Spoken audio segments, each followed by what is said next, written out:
परमपिता वाल्मीकि द्वारा रचित पावन योग वशिष्ठ महारामायण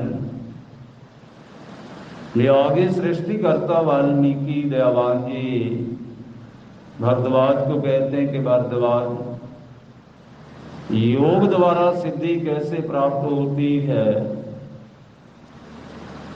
उसके बीच वशिष्ठ और राम का जो संवाद है, वशिष्ठ ने कहा पुण्य अष्टक नामक लिंगात्मक जीव की आधारभूत कुंडली को तुम सुगंध की आधारभूत पुष्प मंजरी की भांति जानो।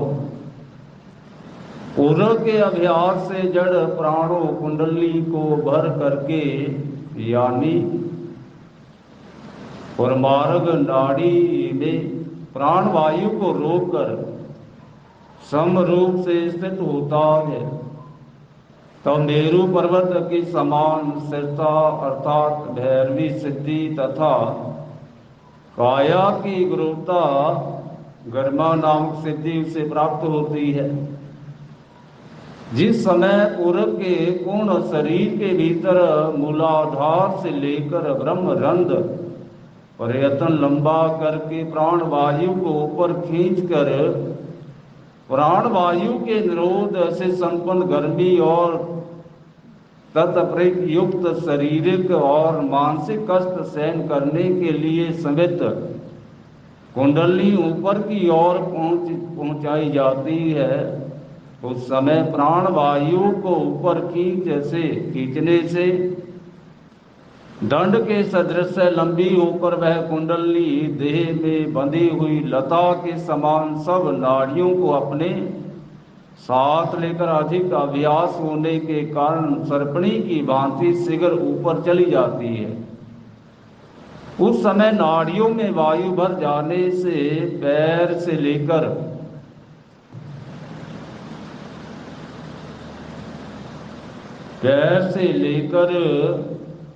मस्तक तक बिल्कुल हल्के हुए शरीर को कुंडली इस प्रकार उठा ली जाती है जिस प्रकार पवन से पूर्ण जलगत हाथी मनुष्य को जल के ऊपर उठा ली जाती है। यही योगियों का आकाश गमन है। इस अभ्यास से योगी लोग ऊर्ध्व गति को प्राप्त होते हैं। जिस समय दूसरी नाड़ियों के व्यवहार को रोक देने वाले रेचक प्राणायाम के प्रयोग से ऊपर की ओर खींच ली गई कुंडली रूपा प्राण शक्ति सुषुम्ना नाड़ी के भीतर प्राण वायु के प्रभाव से मस्तक के दोनों कपोलों की संधि रूप कपाट के बाहर उंगल स्थान मुहूर्त भर के लिए स्थित रहती है। उस समय आकाशगामी सिद्धियों के दर्शन होते हैं। वे सिद्ध अभीष्ट अर्थों को भी देते हैं। जिस प्रकार स्वप्न में पदार्थों का अवलोकन होता है, उसी प्रकार सिद्धों के भी दर्शन होते हैं। इससे सवाद वरदान आदि फल स्वरूप पदार्थों की प्राप्ति होती है। रेचक प्राणायाम के अभ्यास रूप युक्ति से मुख से बाहर 12 उंगल परिमित देश में प्राण को चिरकाल तक स्थित रखने में योगी अन्य शरीर में प्रवेश कर सकता है। सारे शरीर में प्रतिवत उस जट राग्नि से स्वभावत शीश वातात्मक वह शरीर ऐसे ही उष्णता को प्राप्त होता है जैसे सूर्य से तीनों लोक तारों के आकार के समान तथा हृदय पक्ष में स्वर्ण ब्रह्म के सदृश वह तेज इस शरीर में चारों ओर विचरता है।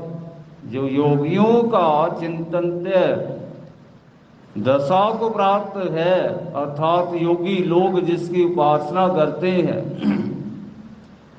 इस प्रकार से उपासित वह तेज प्रकाश स्वरूप ज्ञान प्रदान करता है। जिससे लाखों योजन की दूरी पर स्थित वस्तु भी सदा आंखों के सामने दिखाई देती है। इस प्रकार पावन वाल्मीकि योग वशिष्ठ महासामायण जो बोले सो निर्भय सृष्टि करता वाल्मीकि दयावान की जय। पर काया प्रवेश पर आगे वशिष्ठ कहने लगे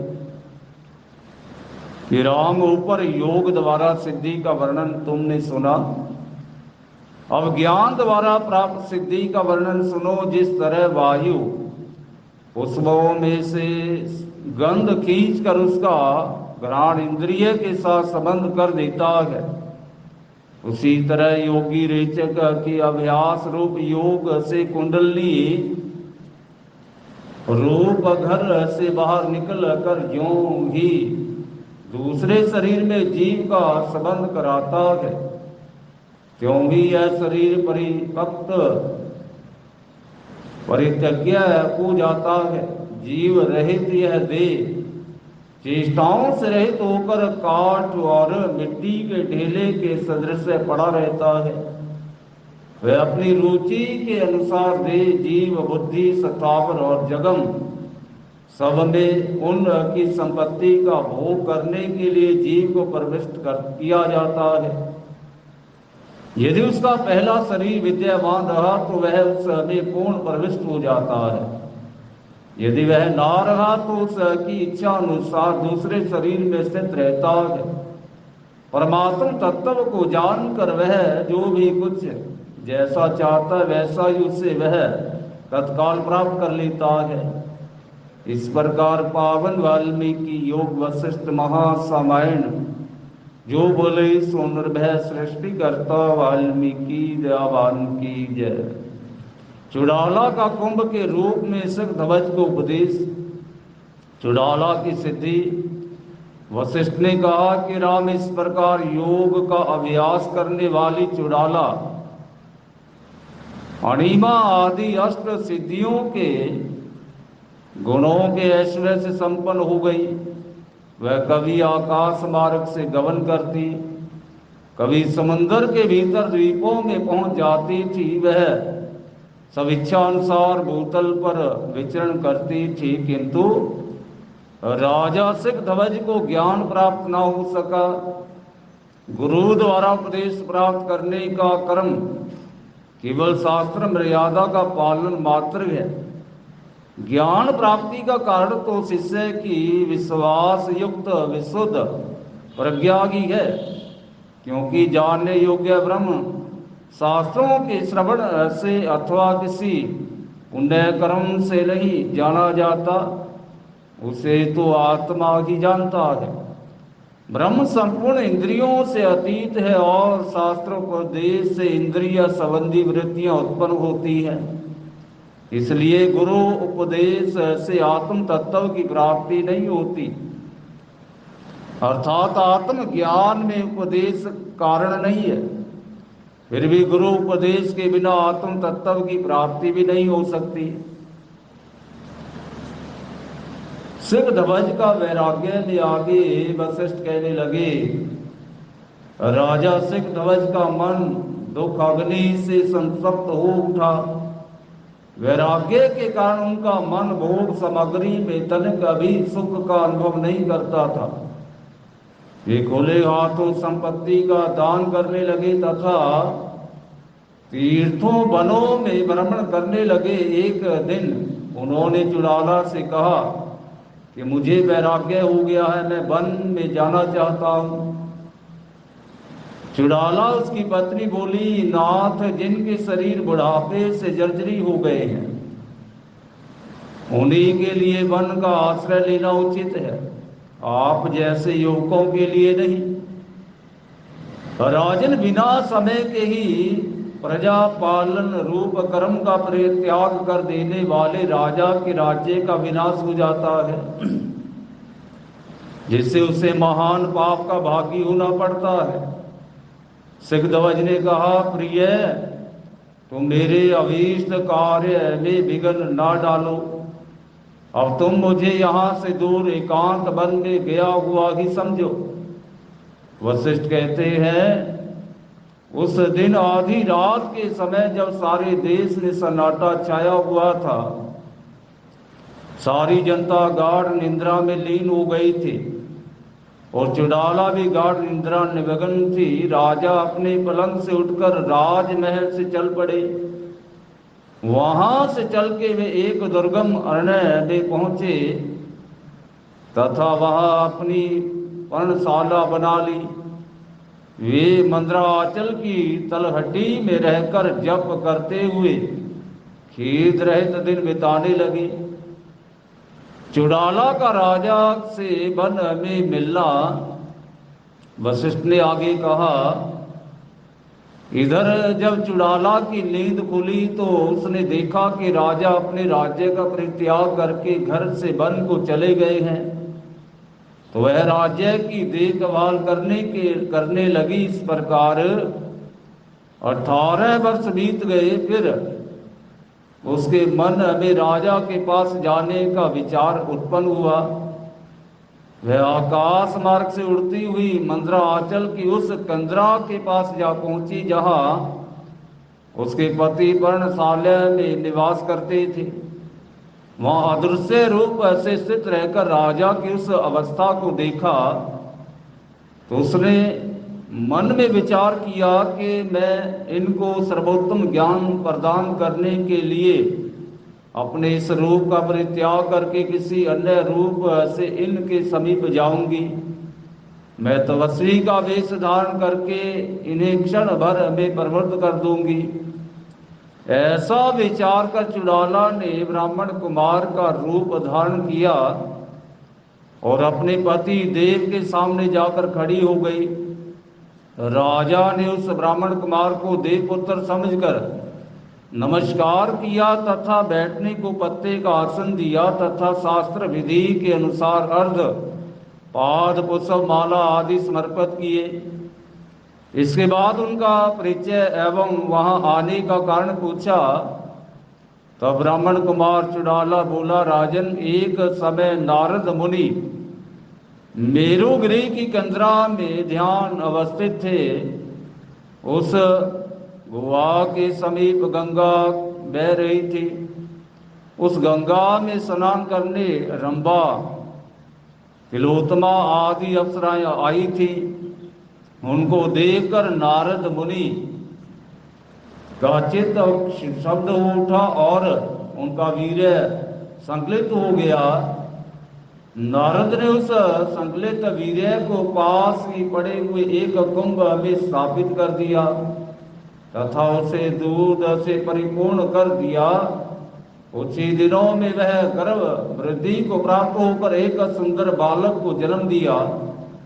तदंतर नारद उसे लेकर ब्रह्मा के पास गए। ब्रह्मा ने अपनी पुत्र को गोद में बिठा लिया तथा उसे ज्ञान उपदेश दिया। साधु श्रोमणी, मैं वही कुंभ हूं। कुंभ से उत्पन्न होने के कारण ही मेरा नाम कुंभ पड़ा है। मैं नारद मुनि का पुत्र और ब्रह्मा का पुत्र हूँ। ब्रह्म लोक ही मेरा घर है। चारों वेद मेरे सदस्य हैं। मैं स्वेच्छानुसार सभी लोकों में विचरता हूँ। आज मैं आकाश मार्ग से जा रहा था कि सामने आप दिखाई पड़े, इसलिए यहाँ चला आया हूँ। इस प्रकार पावन वाल्मीकि योग वशिष्ठ महारामायण जो बोले सो निर्भय सृष्टिकर्ता वाल्मीकि दयावान की जय। कुंभ चुड़ाला द्वारा सिद्धध्वज को ज्ञान और कर्म का उपदेश। सिद्धध्वज ने कहा, देव कुमार, मेरी संचित पुण्य राशि ने अप्रगट रूप से फलदानोन्मुख होकर आपको यहाँ भेजा। ऐसा मैं समझता हूँ। मैं सिद्धध्वज नाम का राजा हूँ।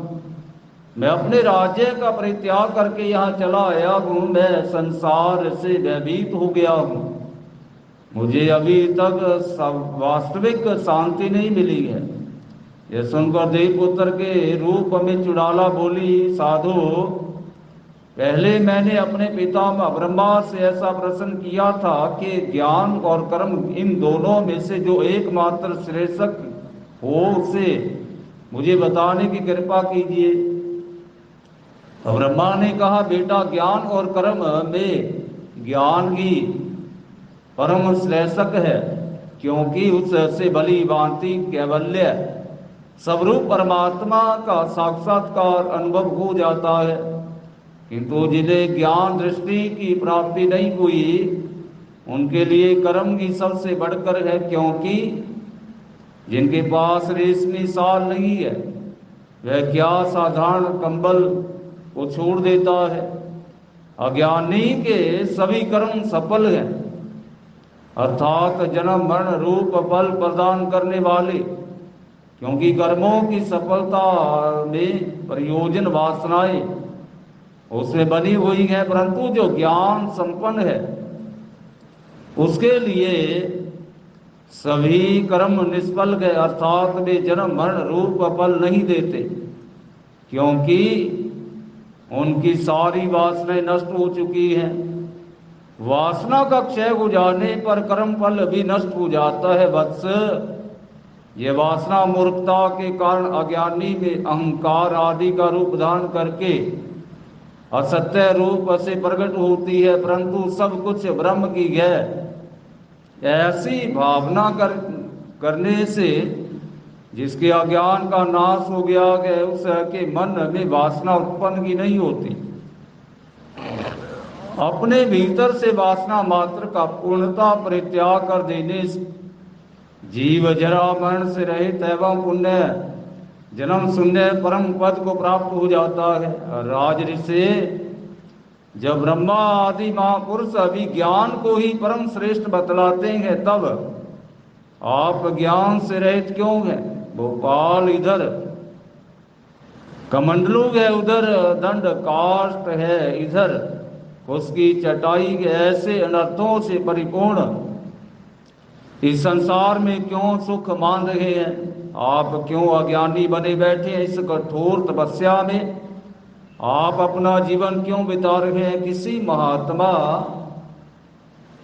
के पास जाकर बंधन कैसे हुआ और मोक्ष का उपाय क्या है, यूं प्रश्न करते हुए आप उनके चरणों की सेवा क्यों नहीं करते?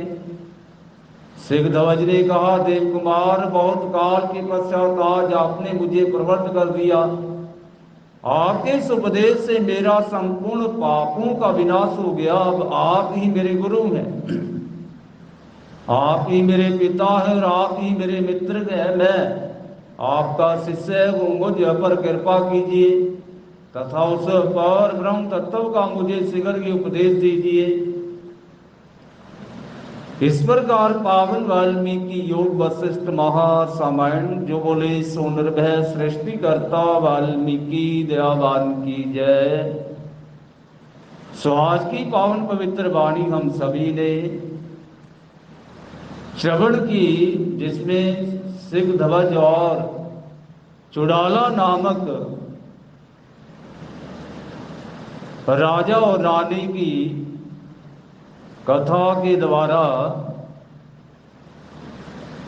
कि उनको कैसे ज्ञान के द्वारा मोक्ष की प्राप्ति हुई है, परमपिता वाल्मीकि दयावान जी ने अपनी पावन पवित्र वाणी में ये दर्शाया कि संसार में रहते हुए कोई भी जीव इस संसार के आवागमन से छूटने का जो प्रयास है, उसको केवल परमात्मा वाल्मीकि दयावान जी ज्ञान के द्वारा